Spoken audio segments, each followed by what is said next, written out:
Assalamualaikum warahmatullahi wabarakatuh.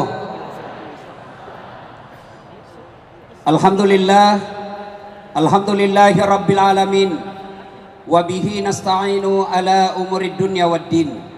Ashhadu an la ilaha illallah wa ashhadu anna muhammadan abduhu wa rasuluh. Allahumma salli ala sayyidina Muhammad wa ala alihi wa sahbihi ajma'in. Amma ba'd. Faqad qala Allah subhanahu wa ta'ala fi kitabil karim wa huwa asdaqul qailin. A'udzu billahi minasy syaithanir rajim. Bismillahirrahmanirrahim. Ya ayyuhalladzina amanu taqullaha haqqa tuqatih wa la tamutunna illa wa antum muslimun. Wahai orang-orang yang beriman, bertakwalah kalian kepada Allah dengan sebenar-benarnya takwa, dan janganlah kalian mati kecuali dalam keadaan beragama Islam. Ayat ini tiap Jumat dibacakan khatib. Tidak sah khutbah Jumat apabila khatib tidak membaca ayat ini. Jangan kamu mati. Memangnya mati kita yang ngatur? Orang kalau bilang jangan kau mati, berarti kita dong yang tentukan. Mau mati atau tidak pasti mati. Orang kaya mati, orang miskin mati, raja-raja mati, rakyat biasa mati, Irfan mati. Yang ketawa bos, serius orang ini. Semua mati. Berarti yang jadi persoalan bukan matinya. Yang jadi persoalan ayat berikutnya, wala tamutunna illa wa antum muslimun, kecuali dalam keadaan beragama Islam. Ini berarti ada orang Islam agamanya tapi matinya kafir. Siapa mereka? Contoh, jangan marah. Lem Pox campur lem Korea. Tidak mau terbuka mulutmu itu bos. Ngelem. Tiba-tiba mabuk setengah, diambil motornya. Bayangkan kalau orang mabuk setengah naik motor, tiang listrik dikira aspal. Pak, mati kafir. Kenapa? Lagi mabuk. Apalagi? Contoh aja ini, jangan marah. Contoh, mana Ustadz? 17 April yang lalu mereka yang menerima serangan fajar, mereka yang menerima duit-duit politik, matimu bisa mati dalam keadaan kafir. Kenapa? Ada barang haram di dalamnya. Makanya tiap Jumat diingatkan oleh Allah, jangan kamu mati kecuali dalam keadaan beragama Islam. Wa qala idzan, Allah kemudian berfirman, Bismillahirrahmanirrahim. Ya ayyuhalladzina amanu dukhulu fis silmi kaffatan wa la tattabi'u khutuwatis syaitan innahu lakum adu mubin. Wahai orang-orang yang beriman, masuklah engkau ke dalam Islam secara sempurna, dan janganlah engkau ikuti langkah-langkah setan, karena sesungguhnya setan itu musuh yang nyata bagi kalian. Ada enggak setan di tengah-tengah kita? Ada? Ada enggak setan di tengah-tengah kita? Ada, bukan pocong, bukan uka-uka. Tapi apa setan yang ada di tengah-tengah kita? Bentuknya handphone. Apa?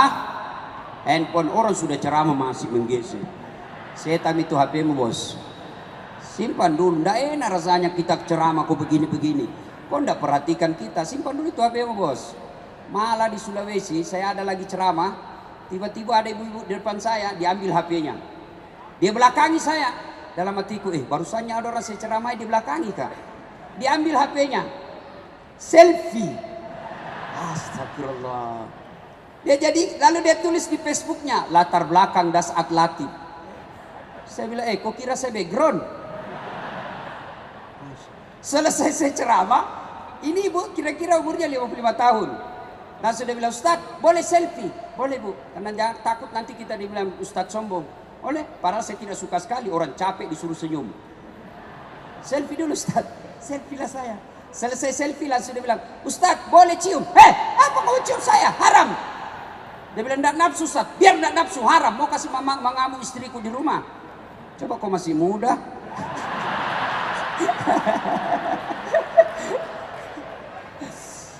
Ibu bapak, saudara-saudara sekalian, adik-adik pemuda hijrah yang insya Allah dimuliakan oleh Allah Subhanahu wa Ta'ala. Allah kabulkan segala permohonanmu. Nah, supaya cepat doa diijabah Allah, maka saya akan sampaikan sebuah kisah yang pernah dituturkan oleh Abdullah bin Umar, yang tak lain adalah anaknya Umar bin Khattab. Bersama Rasulullah, Abdullah bin Umar pernah bercerita. Ini bisa kita lihat dalam kitab hadis Bukhari, nomor urut hadis 119. Bercerita Rasulullah, di suatu kesempatan terjadi perjalanan 3 orang pemuda. 3 orang pemuda jalan. Karena tiba waktu malam, mereka akhirnya nginap di dalam gua. Dalam gua, begitu mereka tidur, tiba-tiba terjadi gempa. Goyang permukaan bumi, tertutup pintu gua. Mereka bangun, ternyata tertutup pintu gua. Akhirnya 3 orang ini berkata, mati nih kita. Ayo dorong. Mereka berinisiatif, dorong pintunya. Didorong itu batu, 1, 2, 3, dorong. Tidak bergerak. Dorong lagi, kerahkan semua tenagamu. Dorong, tidak bisa bergerak. Dorong lagi, 1, 2, 3. Tidak ada dalam hadis, tidak ada. Ini Ustaz Dasat yang ngomong. Gayanya Ustaz dari Makassar. Begitu dia dorong tidak bisa terbuka. Akhirnya berkata yang paling senior, tidak ada pilihan lain. Kita sudah berusaha, kita sudah berikhtiar. Sekarang kita minta pertolongan kepada Allah. Ayo, maju orang pertama berdoa. Ya Allah, saya pernah mengurusi ibuku. Saya pedagang di pasar. Saya sengaja jalan kaki berkilo-kilometer kembali ke rumah di siang hari. Untuk apa? Menyuapi ibuku. Lalu setelah saya tuntun sholat, setelah saya tuntun makan siang, lalu saya bina dan bimbing untuk sholat duhur. Selesai itu saya balik lagi ke pasar. Tiap hari kulakukan itu bertahun-tahun. Ya Allah, jika mengurus orang tuaku, mengurus ibuku yang sakit adalah kebaikan di sisimu, maka aku mohon kepadamu, balaslah kebaikanku ya Allah dengan mengabulkan doaku. Bismillahirrahmanirrahim. Dia dorong pintu gua, gerak, tapi sayang belum bisa dilewati. Kenapa? Sedikit saja yang bergerak. Maju orang kedua. Ya Allah, saya pernah mencintai seorang perempuan. Aku sangat cinta sama dia. Ingin sekali rasanya aku tidur bersama dia. Dan suatu ketika dia datang kepadaku, Tuan, tolong bantu saya. Dalam hatinya nak muda, kesempatan. Boleh Ji, ku bantu kau, tapi temani kak tidur 1 malam. Bagaimana caranya? Kau bukan suamiku. Terserah. Mau kau ditemani saya bantu ya, temani kak tidur. Karena perempuan ini butuh bantuan, akhirnya terima tantangan itu. Di tempat yang mereka telah sepakati. Waktu yang mereka telah tentukan, mereka ketemu. Perempuan ini akhirnya telanjang bulat. Saya tidak tahu kenapa perempuan kalau tidak pakaian disebut telanjang bulat. Kenapa tidak disebut telanjang segitiga? Jangan kau tanya saya juga tidak tahu jawabannya. Ya? Telanjang bulat. Begitu ini laki-laki mau lompat, tiba-tiba dia melihat rambu lalu lintas, huruf P, silang warna merah. Dilarang parkir. Maka cewek kalau datang cowokmu malam-malam, tulis kau dilarang parkir. Begitu dia mau berzina, dia takut kepada Allah, dia tinggalkan itu perempuan. Lalu perempuan berkata, bagaimana bantuan? Saya tetap bantu kamu. Tidak saya pinjamkan, saya kasih kau, saya tolong kau. Ya Allah, jika saya menghindari maksiat, saya tidak lakukan zina padahal sudah ada di depan mata saya. Saya tidak lakukan karena saya takut kepadamu. Adalah kebaikan di sisimu, maka tolong kabulkan doaku. Ya Allah, buka pintu gua ini. Dia dorong pintu gua, bismillahirrahmanirrahim, bergerak, tapi belum bisa dilewati. Maju orang ketiga. Ya Allah, saya pernah punya pegawai. Ketika dia mau terima gaji, dia pergi merantau. Aku simpan gajinya. Aku belikan kambing perempuan, kambing betina, hamil, tidak ada suaminya. Kambing hamil, tidak ada suaminya. Kambing yang ketawa, namanya juga kambing. Masa ada kambing akad nikah? Mengundang dengan hormat akad nikah kambing betina yang jadi saksi Irfan Hakim. Masa kambing akad nikah? Tidak mungkin lah. Nah, tapi sekarang banyak juga cewek mau saingan sama kambing. Hamil tidak ada suaminya, beleng-beleng. Nah, dia nikah. Ya Allah, aku belikan 1 ekor kambing. Beranak pinak jadi ratusan ekor. Ketika jumlahnya ratusan ekor, maka datanglah pegawaiku. Dia minta gajinya. Tuan, mana gajiku? Itu kambing yang ada di lapangan ratusan ekor. Maksudnya Tuhan, ambil itu. Maksudnya apa? Itu gajimu. Saya ambilkan satu kambing beranak pinak dan semua itu kau punya. Dia ambil semua ini kambing, semuanya diambil, tidak satu pun dia sisa. Ini juga tidak tahu berterima kasih. Sisa kayak satu ekor, dia ambil semua. Lalu dia ingat kebaikannya. Ya Allah, jika memelihara amanah adalah kebaikan di sisimu, maka tolong kabulkan doaku ya Allah. Buka pintu ini. Mereka dorong, bismillahirrahmanirrahim. Alhamdulillah terbuka. Alhamdulillah lagi, mereka sudah bisa keluar. Mereka sujud syukur. Setelah itu mereka lanjutkan perjalanan. Nah, ini kisah pernah dikisahkan oleh Rasulullah. Sekarang apa hikmah dari kisah ini? Satu, ternyata tidak ada manusia yang tidak ada masalahnya. Saya ulang, hikmah pertama dari kisah ini, tidak satupun manusia yang tidak ada masalahnya. Ini muka-muka penuh masalah saya lihat ini semua. Ayo, ada yang berani tunjukkan siapa yang ada masalahnya? Saya kasih hadiah bos. Ayo, angkat tangan. Siapa yang punya masalah? Mana? Apa masalahnya bu? Masalah rumah tangga. Satu. Apa lagi? Ini hadiahnya bu. Hadiahnya bu. Sini bu, ambil hadiah. Hadiah. Ayo bu. Ayo bu. Hadiah. Cepat ya bu. Ayo bu. Ayo. Lain rasanya uang ustadz dengan uang artis. Ayo bos. Siapa lagi? Ini cewek. Apa masalahmu cewek? Kerjaan. Kenapa kerjaannya? Oh cantik betul ini Ahwat. Saya kira masalahnya mau menikah. Ini. Ambil ini deh. Ambil ini berkah ini. Berkah Ramadan. Yuk. Ya. Siapa lagi cowok? Siapa lagi ada masalahnya? Ayo cowok. Apa masalahmu? Ayo, apa masalahmu? Mau dapat jodoh? Ini uang modal pertama. Cepat. Ini masalahmu. Ayo. Yuk, cepat. Waktu terbatas. Saya. Ustadz Irfan Hakim, apa masalahnya? Anak saya sudah banyak, istri cuma satu. Oh, ini namanya takut sama istrinya. Hadiah. Ini berkah Ustaz. Sekarang, ayo bos. Halo. Cok, sudah habis nanti uangku. Bos, weh, lihat dulu. Ini baru kira-kira 2 kali 2 meter, ya 3 kali 3 meter. Sudah 5 orang punya masalah. Ayo, jangankan kita. Ini tadi dalam gua. Lebarnya barangkali 3 kali 3 meter. Ada masalahnya. Apakah gara-gara dosa orang punya masalah? Apakah gara-gara orang tidak punya dosa tidak masalah? Bukan. Kalau gara-gara dosa orang tidak punya masalah, gara-gara dosa orang punya masalah, maka demi Allah mestinya para nabi dan rasul tidak ada masalahnya. Nabi Muhammad sallallahu alaihi wasallam, manusia mulia, manusia suci, kotor tidak pernah bicara dari mulutnya, akhlaknya mulia, tidak pernah nipu orang, tidak pernah pencitraan. Apa?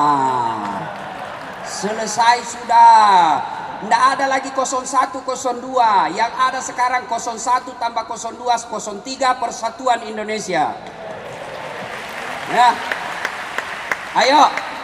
Nabi, manusia mulia yang Allah jelaskan dalam hadits qudsi, andai bukan karena engkau Muhammad, saya tidak ciptakan dunia dan isinya. Apa Nabi tidak ada masalahnya? Ayo belajar sejarah Nabi. 6 bulan dalam kandungan wafat bapaknya, yatim. Diambil oleh ibu susunya Halimatus Sa'diyah. Usia 4 tahun baru diambil ibunya. 6 tahun Rasulullah pergi ziarah ke makam ayahnya. Di desa bernama Afwa meninggal ibunya. Usia 6 tahun sudah yatim piatu. Diambil oleh kakeknya Abdul Muttalib. Usia 8 tahun meninggal lagi kakeknya. 8 tahun sudah meninggal lagi kakeknya. Diambil oleh pamannya Abu Talib. Usia 12 tahun mulai ikut perang. Bukan ikut perang agama, tapi perang antar kelompok waktu itu. 16 tahun beliau sudah berdagang. Dagangnya kemana? Bukan dari Tanah Abang ke Cikampek, tapi dagangnya apa? Dari Mekah ke Syam, antar negara. Tidak pakai kereta cepat, tidak pakai pesawat, tapi pakai apa? Onta di tengah padang pasir. Selesai menikah, Apa selesai masalahnya? Masalah demi masalah makin datang. Apa? Anak-anak beliau masih belita, masih kecil-kecil anak lelakinya, dilihat di depan matanya wafat anak-anaknya. Diangkat menjadi nabi. Apa selesai masalahnya? Makin dimusuhi. Dan siapa yang musuhi nabi ketika usia 40 tahun? Bukan orang lain. Siapa? Pamannya sendiri, Abu Lahab. Dan puncak penghinaan orang-orang Arab, diusir dari tanah kelahirannya. Nabi minta tolong ke Taif. Apa di Taif? Beliau makin mendapat hinaan, dilempari satu kampung. Tapi ketika dilempari, apakah Nabi berkata, selama ini saya diam, selama ini saya tidak mau? Pret.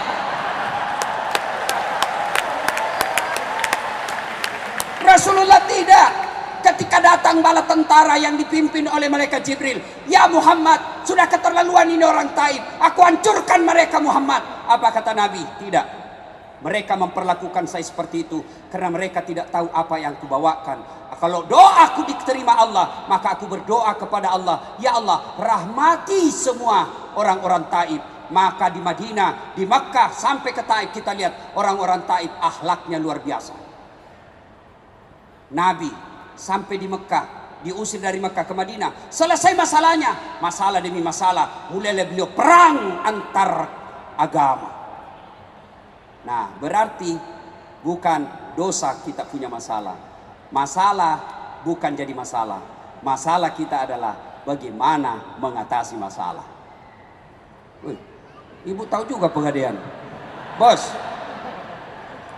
Saya kira cuma di Makassar orang tahu Pegadaian, bos. Saya kasih contoh ibu. Nih, istri cantik, kau kira bukan masalah? Istri cantik nagoda orang. Apalagi kalau suaminya jelek. Oh, lebih masalah lagi. Ayo. Oh, berarti bagus kalau istri jelek. Istri jelek dihina orang. Kita lagi yang jadi malu sama dia. Duluan aja buka pesta, nanti kita ketemu di gedung. Sampai di gedung ditelepon istrinya, di mana kau Pak? Nggak jadi, saya mencret. Ayo, istri cantik digoda orang, istri jelek dihina orang. Berarti bagus kalau tidak ada istri. Tidak ada istri kesepian bos. Berarti bagus kalau banyak istri, lebih masalah lagi. Tidak ada orang tidak ada masalahnya. Adik-adik waktu kuliah, apa masalahmu? Mau sarjana. Sudah sarjana selesai masalahmu? Belum. Mau kerja. Sudah kerja selesai masalahnya? Belum. Mau jadi kepala bagian di kantor wali kota. Sudah jadi kepala bagian selesai masalahnya? Belum. Mau apa? Mau jadi kepala dinas. Sudah jadi kepala dinas selesai masalahnya? Tidak. Mau jadi apa? Mau jadi sekda. Sudah jadi sekda selesai masalahnya? Tidak. Mau jadi bupati. Sudah jadi bupati selesai masalahnya? Tidak. Mau 2 periode.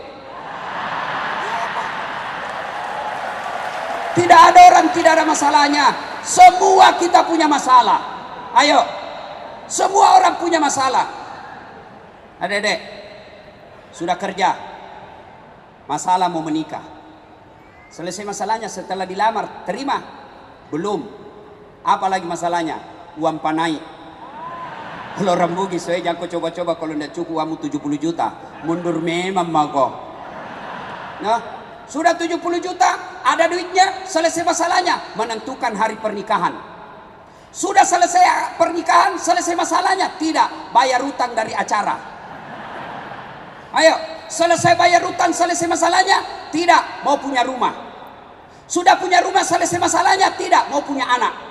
Sudah ada anaknya 1, mau 2 pasang. 1 laki 1 perempuan. Ternyata melahirkan tetap perempuan. Mau lagi, tambah lagi anak. Sudah punya kerja, punya mobil, punya rumah, punya anak. Selesai masalahnya? Tidak, langsung jelek lagi dilihat istrinya. Mau tambah lagi. Iya toh? Tidak ada orang tidak ada masalahnya. Ini juga cewek cantik. Apa masalahnya? Mau dapat suami yang jadi imam.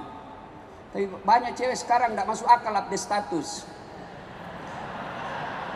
Coba deh, sedikit-sedikit shopping di Mall Indonesia. Sedikit lagi nonton XX1.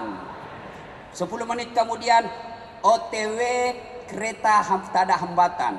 Begitu mau tidur update status, semoga dapat suami yang bisa jadi imam dalam hidupku. Pret. Gimana kau dapat? Nah, kau selalu di mall. Kalau kau mau dapat imam, kajian al-hijrah. Itu kau dapat kau imam. Tapi yang hijrah ini Ustaz tidak cakep. Biar tidak cakep, yang penting imannya dong. Yang gagal itu yang tukang tipu biasa. Kenapa? Karena dia gampang dapat cewek. Coba kalau yang jelek, pacarnya cakep, oh dia pelihara baik-baik itu. Kenapa? Dia bilang belum tentu saya dapat lebih hebat dari ini nanti. Nah sudah, hikmah, tidak ada orang tidak ada masalah. Maka belajar dari kisah tadi, begitu ada masalahmu, takarruf ilallah, dekatkan diri kepada Allah. Bagaimana caranya? Yuk berdoa. Ada masalah, berdoa. Mahasiswaku di UNAS bilang, alhamdulillah Ustaz, saya selalu berdoa. Oh iya, memang bebas anak sekarang mau pergi kuliah, ya Allah, mudah-mudahan perjalananku lancar sampai kampus. Sampai di kampus berdoa lagi, ya Allah, mudah-mudahan dosen tidak datang. Datang lagi dosennya, doa lagi, ya Allah, mudah-mudahan dosenku cepat keluar. Tapi di mana dia berdoa? Di status. Sibuknya itu Tuhan mau baca Facebookmu.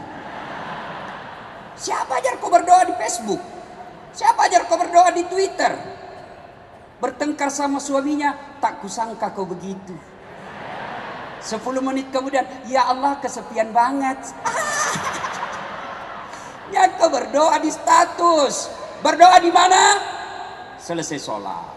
Berarti ada masalah, berdoa kepada Allah. Adik-adik sekalian, kecil buat Allah kasih apa yang kamu mau. Jangankan yang ada jalannya, yang tidak masuk akal kalau Allah kabulkan jadi. Contoh, perempuan bisa tidak hamil tidak pernah disentuh laki-laki? Menurut ilmu biologi dan kedokteran tidak mungkin. Tidak mungkin, tidak ada jalannya. Tapi kalau Allah yang mau, Siti Maryam, wanita suci, tidak pernah disentuh laki-laki, hamil melahirkan Isa alaihi salam. Cuma sekarang banyak juga perempuan mau saingan Siti Maryam. Ayo, adik-adik, masuk akal enggak manusia hidup dalam perut ikan? Masuk akal? Enggak, tapi kalau Allah, Yunus alaihi salam dalam perut ikan. Kalau saya, ikan masuk di perutku.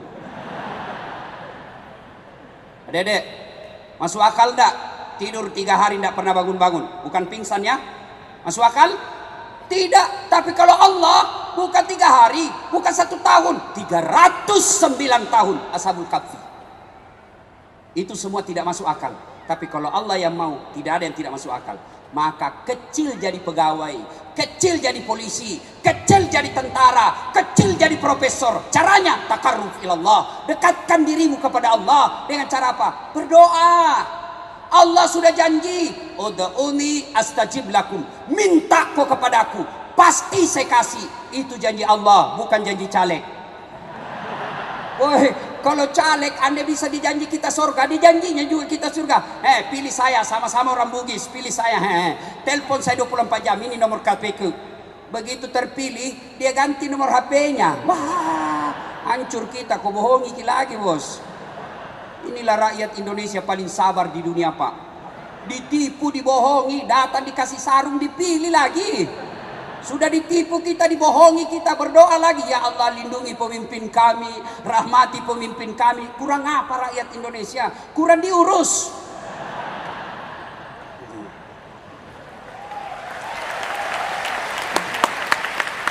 Bapak saudara-saudara sekalian, jadi ada masalah berdoa lihat. Ustadz, saya sudah berdoa 30 malam Ramadan, selalu saya berdoa. Kok yang saya minta tidak dikasih Allah? Jangan kau sangka buruk, sangka baik. Sudah berdoa, mengurus orang tua, ternyata yang saya minta tidak dikasih Ustadz. Sangka baik, berarti yang kau minta tidak baik buat kau. Contoh, tamat SMA saya daftar tentara, mau jadi akabri penerbang. Begitu tes fisik tidak lulus. Kenapa? Ceper. Udah cukup tinggi. Saya protes kepada Allah waktu itu. Ya Allah, kenapa kau lahirkan saya dalam keadaan pendek? Kau tidak rugi jadi tuan kalau saya jadi tentara. Ternyata temanku lulus polisi. Dia sekarang reserse di Sulawesi Barat Mamuju, pakai bunga-bunga satu di sini. Reserse dia pakai baret merah. Saya lulus jadi ustadz pakai baret putih. Tapi alhamdulillah, dengan baret putih yang saya pakai, mulai baret hitam sampai baret merah, ku caramai kau semua. Baik, bos. Allah kasih yang terbaik. Hah? Sudah datang melamar baik-baik, sudah kita kasih ini dan lain-lain, ternyata orang tuanya tidak senang. Sudah, berarti itu bukan terbaik buat kita. Jangan pernah sangka buruk. Sudah gagal jadi tentara, saya daftar fakultas kedokteran. Saya sholat tahajud 40 malam berturut-turut. Saya nasar puasa 7 hari. Ibu bapak saya doakan saya ikut bimbingan tes. Begitu pengumuman, cari namaku sampai habis tidak ada. Malah saya lulus di Sospol, Fakultas Sosial Politik, jurusan Ilmu Komunikasi. Saya tahu jawabannya. Saya pulang kuliah di kampus Unhas, terjadi tabrakan Jalan Perintis Kemerdekaan. Berceceran darah di aspal. Saya turun tolong dia yang tabrakan, saya yang pingsan. Ternyata saya tidak bisa lihat darah. Sampai sekarang kalau lihat itu, kasihan itu yang anak-anak dipukuli sampai meninggal, yang kejadian kemarin, waduh, saya kayak mual mau langsung pingsan. Seolah-olah Allah ingin berkata kepada saya, Dasat, bagaimana kau mau jadi dokter, kau tidak bisa lihat darah, bos. Saya telepon temanku yang jadi dokter, dia tugas di Kepulauan Aru, 2 tahun atau 3 tahun yang lalu saya telepon, Dok, pulang kau lebaran ke Makassar? Tidak. Rugi-rugimu itu jauh-jauh cari uang kau ndak lebaran sama orang tuamu. Mahal tiket Ustaz, 25 juta tiket. Dalam hatiku, alhamdulillah saya jadi Ustaz. Ndak pernah pusing soal tiket. Dibelikan, bos. Apa? Subhanallah, hebatnya lagi, pergi tidak bawa uang, pulang bawa uang. Sangka baik, berdoa saja. Apa yang kau minta tidak dikasih Allah, jangan sangka buruk. Tuh, yang ketiga, hikmah dari kisah ini. Ternyata ada 3 hal yang membuat doamu cepat diijabah Allah. Sampainya jalur tol, cepat sampai. Apa itu? 1, birrul walidain. Berbuat baiklah kepada kedua orang tuamu. Sayang 1000 sayang. Anak-anak sekarang lebih sopan kepada pacarnya daripada bapaknya. Bapaknya nasihati, nak, janganlah kau keluar malam-malam, tidak bagus. Itu kan dulu, bapak ini kolot. Sekalinya cowoknya, terserah abang aja deh. Aku sih ngikut aja apa kata abang, pret dongo. Beleng-beleng. Bos, coba lihat anak-anak sekarang. Kalau dia jabat tangan sama cowoknya, sama bapaknya dia nggak cium tangan, nasleding ji. Bagaimana ya? Begitu kan cium tangan. Saya kalau jabat tangan ibu saya pegang dengan 2 tangan, saya cium pundak sini, baru bawanya 2 kali. Itu namanya cium tangan. Sekarang anak-anak, iya pak. Sekalinya cowoknya, tabe kak.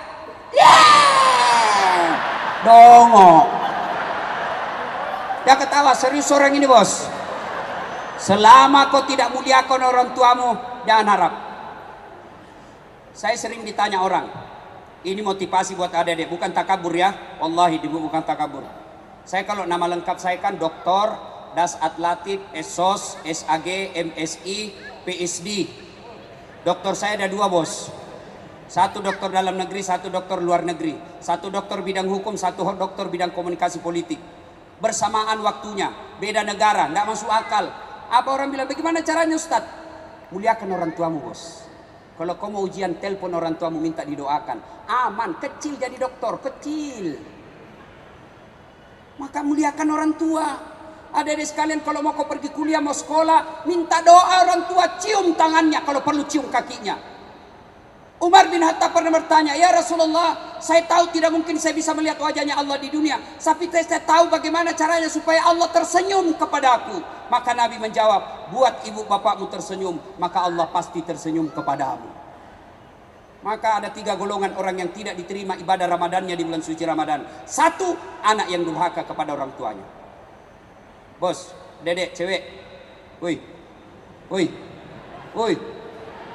mau kau lihat buktinya, lebih kau santun sama cowokmu daripada bapakmu? Mau lihat bukti?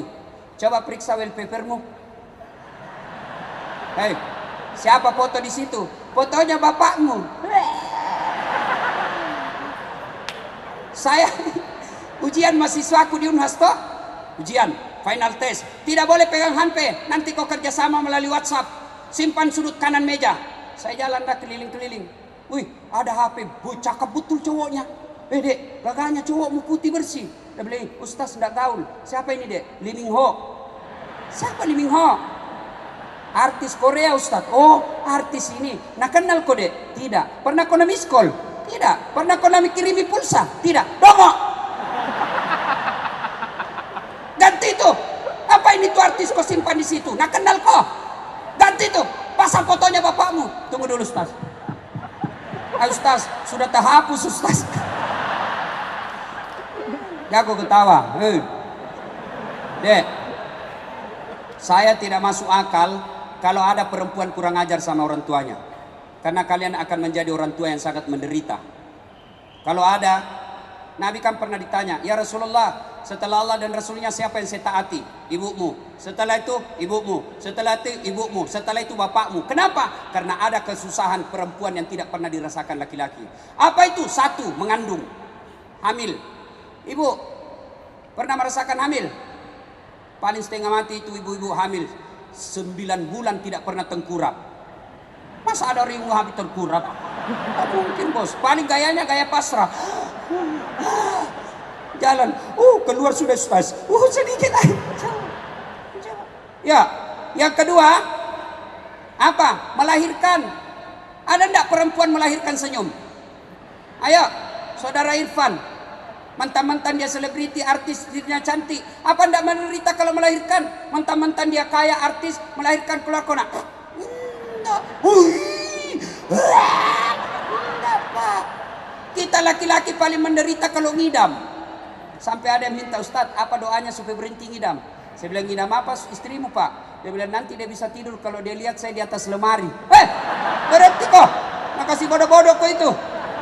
Jadi kalau istrinya mau tidur jam 9, setengah 9 sudah naik di lemari WhatsApp. Berhenti kau. Jangan juga keterlaluan, Ibu. Yang ketiga, penderitaan seorang perempuan yang tidak pernah dirasakan laki-laki. Apa itu? Menyusui. Maka adik-adik sekalian, tidak perlu kau kursus kiri kanan kalau mau hidup baik. Tidak perlu kursus bahasa Inggris. Muliakan saja orang tuamu. Ada orang dari kecil bahasa Inggris terus dia dulu. Memangnya kalau kau berdoa meninggal mamamu kau bahasa Inggris? Oh my God, please help me my mother. Tidak, paling kau bahasa Bugis juga. Ku anta tuluk kak kesi. Ayo, ya, birrul walidain, muliakan orang tua. Ada yang curhat sama saya, terutama yang curhat di Instagram. Dia maki-maki bapaknya, langsung saya tegur. Jangan kau maki-maki bapakmu di ruang publik.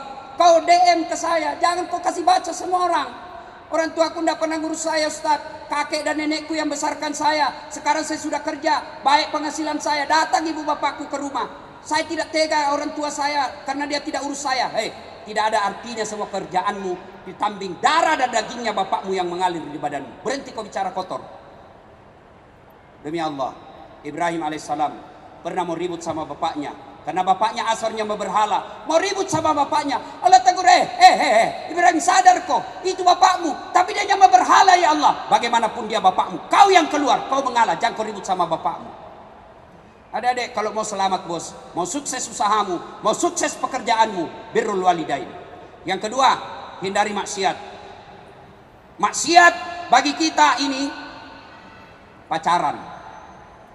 Jangan mau kau pacar-pacaran. Ada lagi bilang, Ustaz, pacaran syar'i. Mana ada pacaran syar'i? Nah bilang, Ustaz, satu di Sumatera, satu di Jakarta. Jadi bagaimana kau pacaran? Video call. Itulah video call berzina. Pertama dia bilang, ya pakai headset ya. Ya coba-coba kasih keluar lidahmu. Ya kasih turun di lehermu sedikit deh. Ya buka kancingnya satu. Jangan bos pacar-pacaran. Saya istri saya ketemu ibunya dalam pengajian. Hari Ahad saya ketemu, Jumat saya lamar. Dia bilang istrinya, mamanya, lihat dulu fotonya Ustaz. Tidak perlu. Lihat dulu paling tidak fotonya. Tidak perlu. Nanti Ustaz tidak suka. Tidak. Karena saya lihat fotonya bapaknya gagah, mamanya cantik. Tidak mungkin jauh-jauh dari sini. Pepatah mengatakan buah jatuh tidak jauh dari pohonnya, kecuali yang dibawa kelelawar. Jauh itu. Alhamdulillah tidak pernah kenalan, tidak pernah ta'arufan, tidak pernah lihat fotonya, tapi begitu ketemu, Masya Allah, wanita tercantik di dunia, hafal Quran lagi. Ikut pacaran adindaku sayang, gunung kan kudaki, lautan ku seberangi, masjid kau lewati. Sudahlah, itu pacaran membuat pintu masuknya mesum, tinggalkan. Tidak usah. Saya sudah hijrah Ustaz. Oh, hati-hati pemuda hijrah. Apa kau pikir setelah kau hijrah setan membuat kau tenang? Tidak, setan makin menggodamu. Ingat kisahnya Ibrahim AS. Ketika dia mau sembelih anaknya, datang setan. Ibrahim, jangan kau potong bapak anakmu. Keterlaluan kau. Ibrahim ambil batu, lempar, pergi kau. Bah! Lari setan. Apa dia tidak kembali? Dilempar, cak, sampai Bekasi, balik lagi. Digodanya istrinya lagi digoda. Hajar, kau tahu enggak mau dibawa kemana itu anakmu? Mau dibawa rekreasi. Bodoh kau Hajar, dia mau potong itu anaknya. Jangan sembarang, mana ada orang tua potong anaknya? Katanya perintah Tuhannya. Apa kata Siti Hajar? Kalau ini perintah Tuhannya, jangankan anakku, saya pun siap dia potong. Dia ambil batu ishapia, pergi kau, lempar lagi. Kena kepalanya, sampai di Cilincing, balik lagi. Tempah, gagal suami, gagal istri, dia datang ke anaknya. Il. Apa Mas Bro? Kau tahu mau dibawa kemana kau bapakmu? Saya tahu, saya mau dipotong. Dongo. Masa mau kau dipotong? Zamannya bicara di situ, lempar, kena matanya. Itulah simbol melempar 3 jumroh. Ketika kita haji 3 kali, kenapa? Setan tidak pernah berhenti sebelum kalian berhasil digodanya. Ketika kalian hijrah, setan makin datang, dan pintu masuknya bagi mereka yang hijrah sombong, meremehkan orang yang belum hijrah, merasalah dia paling benar, baru belajar Islam 2 minggu, itu pun melalui YouTube, Instagram, baru 2 menit habis kuotanya, semua salah, semua hanya dia yang benar. Bahkan saya di Facebook dimaki-maki. Ini Ustaz dasar cerita-cerita sunnah. Kenapa kau tidak pelihara sunnah? Saya bilang, bagaimana kau tuduh saya tidak pelihara sunnah? Kenapa kau tidak pelihara jenggot? Saya bilang, mau dia apa kalau tidak mau tumbuh? Gara-gara jenggot dia ribut sama saya. Jangan. Pemuda hijrah, pintu masuknya itu kesombongan. Adik-adik sekalian, saya senang betul melihat kalian semua. Hijrah itu tidak sekedar memakai kata akhi. Hijrah itu tidak sekedar afwan. Hijrah itu tidak sekedar jingkrang celananya. Hijrah itu tidak sekedar jazakallah khair. Hijrah itu adalah menapikan sifat-sifat kesombongan. Karena itulah bisa masuknya setan di antara kalian. Sombong. Dan sombong itu ada 4 penyebabnya. 1, bertambahnya harta. 2, bertambahnya pangkat. 3, bertambahnya ilmu. 4, bertambahnya ibadah. Maka kalau ini yang dimiliki anak-anak, biasa sombong. Adakah ustadz sombong? Banyak. Ada ustadz sombong? Banyak. Di SMS tidak dibalas, di WhatsApp tidak dibalas. Kalau saya insya Allah saya balas Pak. Meskipun kadang-kala 2 minggu baru. Kan bertumpuk. Jangan sangka buruk Ibu. Bertumpuk bos. Ya. Nah Bapak saudara-saudara sekalian. Yang ketiga, untuk cepat segera doa dikabulkan. Birrul walidain. Yang kedua, hindari maksiat. Yang ketiga, pelihara amanah. Apa amanah yang Allah berikan kepada kalian? Macam-macam. Ya. Saudara kita Irfan Hakim, apa amanahnya? Allah kasih selebriti. Kemana-mana orang mau foto-foto. Cakep. Itu amanah. Apabila Anda salah gunakan amanah yang Allah berikan, maka tunggu. Inna adzabi lazadid. Allah pasti kau kasih azab kau. Apa amanah adik-adik yang cerdas? Ilmunya hebat, itu amanah dari Allah. Manfaatkan untuk agama. Adik-adik ahwat yang cantik-cantik, itu amanah dari Allah. Wajahmu yang cantik, suaramu yang merdu, itu amanah dari Allah. Jangan kau manfaatkan suaramu untuk menggoda laki-laki. Ditelepon, Assalamualaikum, Waalaikumsalam. Bagaimana laki-laki tidak bernafsu? Di mana Dek? Di rumah aja. Coba kalau kau jawab, Waalaikumsalam. Di mana? Di rumah. Ada apa tanya-tanya? Nah, berhenti itu bernafsu sama kau. Ya, nah saudara-saudara sekalian, dan pada akhirnya 3 hal ini Anda lakukan. Ada masalah, maka lakukan. Berbuat baik sama orang tua, hindari maksiat, jalankan amanah dengan sebaik-baiknya. Maka Allah janjikan, ud'uni astajib lakum. Berdoa kau kepadaku, pasti saya kabulkan. Ini saja, masih ada sisa waktu 5 menit. Barangkali ada saudara Irfan Hakim yang saya idolakan dari dulu kala. Mudah-mudahan tetap dalam iman. Amin. Amin, insya Allah. Ada yang mau bertanya? Cukup? Teman-teman ada yang bertanya? Yang susah-susah bos nah. Ayo, itu ada satu. Oke, silakan. Bismillahirrahmanirrahim. Assalamualaikum warahmatullahi wabarakatuh. Waalaikumsalam warahmatullahi. Nama saya Hidayat. Ya. Yang ingin saya tanyakan yang pertama, boleh nggak sih kita menghindar dari masalah? Menghindar dari masalah. Iya. Ya. Oke. Sudah. Ada lagi. Ada lagi. Ya. Lanjutannya. Ya. Terus terkadang masalah itu bukan datang ke kita, bukan dari kita, Ya. tapi dari teman kita. Jadi setiap datang orang itu bawa masalah mulu. Oke, cukup. Ya terlalu banyak bos, kasih jatuh orang lain. Satu lagi nih. Satu, terakhir. jadi Iya. 3. Iya. Ya, satu lagi. Tadi kan cara mempercepat Doa. itu Ya. salah satu ada Birrul orang walidain. tua, iya, Ya. orang tua ya. Seandainya udah nggak ada orang tua, boleh nggak sih kita ngangkat orang tua gitu? Boleh bos. Satu, yang terakhir dulu, yang ketiga. Iya. Satu, orang tua sudah meninggal, bagaimana cara berbuat baiknya Ustaz? Satu, doakan. Minimal doa, Allahumma ghfirli wali walidayya warhamhuma kama rabbayani shaghira. Tapi doa tidak harus bahasa Arab. Daripada kau bahasa Arab tidak tahu artinya, nanti bingung malaikat. Dia bilang malaikat apa maksudnya ini cowok? Mamanya mau didoakan ternyata diminta jodoh. Enggak. Boleh. Ya Allah, ampuni dosa orang tuaku. Terima amal ibadahnya, lipat gandakan kebaikannya, lapangkan alam kuburnya. Bagi orang tua sudah meninggal. Yang kedua, meskipun terjadi selisih di antara para ulama, apa itu? Bersedekah atas nama orang tua. Ustaz, saya mau terang kuburnya orang tuaku. Kirimi pembeli lampu di masjid. 1 juta 10 watt, 500 ribu 5 watt, 100 ribu 1 watt, 50 ribu lilin, 5 ribu korek, 2 ribu obat nyamuk. Sedekah meskipun terjadi. Yang ketiga, mengunjungi kerabatnya. Yang pertanyaan kedua, ada orang selalu datang bawa masalah. Saya malah alhamdulillah, berarti Allah pilih saya untuk menjadi penolong buat dia. Dan tidak semua orang bisa diberikan amanah seperti itu. Maka tolong, paling tidak kita tolong dengan memberi solusi, doakan. Ya, kau sudah tidak kasih orang solusi, kau marah. Kau ada masalah, datang lagi sama saya, datang lagi sama saya, datang lagi. Sudah kau begini. Kau sudah tidak bantu orang, kau marah-marahi. Ya, yang ketiga, bisakah kita menghindar dari masalah? Bukan tidak menghindar masalah, karena tidak mungkin tidak ada masalah. Apa susahnya Allah memenangkan beliau Rasulullah di pedang Uhud? Apa susahnya Allah mengislamkan orang-orang kafir pada saat itu?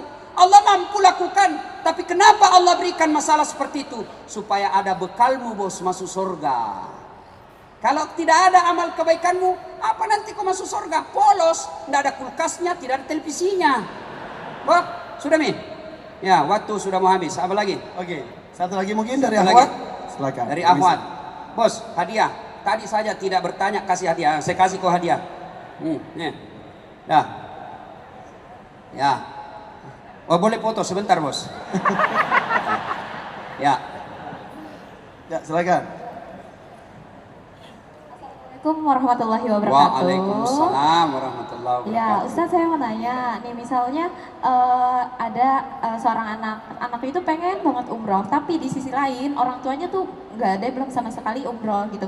Jadi yang mana yang harus didahulukan? Tapi orang tua. Orang tua. Orang tua. Sudah panjang cerita, waktu terbatas. Orang tua, ya. Ya, terima kasih Ustaz. Wassalamualaikum. Kemudian yang kedua, cari ke suami yang bisa kasih umrah kamu. Nah, itu bagus. Nah, kalau masih ada mau bertanya, silakan kunjungi channel saya. Promosi. Apa channelnya Ustaz? Ya, Channelnya buka apa? aplikasi YouTube, tulis saja nama saya Dasat Latif, keluarlah ceramah saya yang ratusan itu. Wih. Nah, sudah itu jangan lupa kasih tanda begini. Nah, gini bos, like. Ya kau kasih begini, nggak enak dilihat kau kasih begini bos. Kau kasih begini ceramahku, nah cari kau malaikat pencabut nyawa. Masa ceramah kau kasih begini? Kalau kau tidak setuju ya sudahlah, jangan kau komentar. Nggak enak ceramah kau kasih begini. Cuma cepat habis kotamu. Maka saya sediakan yang 1 menit, namanya Cersi, ceramah singkat. Bagaimana caranya Ustaz? Follow saya di Instagram. Mana caranya Ustaz? Das Atlatif 1212. Das Atlatif 1212. Sudah ku follow Ustaz, sudah ku kok tidak mau tak putar. Hakku yakin tidak ada kuotamu.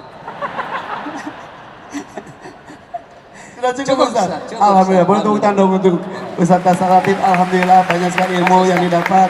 Alhamdulillah. Dari tadi saya di bawah tuh ingin cepat-cepat naik ke atas Ustaz. Mau ukur tinggi badan kita. Sama-sama ternyata. Tapi ilmu Ustaz Ya, luar biasa tinggi sekali. Ya, saya beri komentar sedikit. Saya sengaja dengan khas ceramah dengan bahasa dari Sulawesi Selatan bahwa menunjukkan inilah Bhinneka Tunggal Ika. Ada dari Sunda, dari AA, ada dari Jawa mungkin, dan lain-lain. Ada juga dari Sulawesi Selatan. Ini Das Atlatif. Ya, inilah khasana Indonesia, berbeda-beda model kita, tapi tetap satu. Makasih. Terima kasih. Terima kasih. Ya. Ya. Assalamualaikum warahmatullahi wabarakatuh. Waalaikumsalam.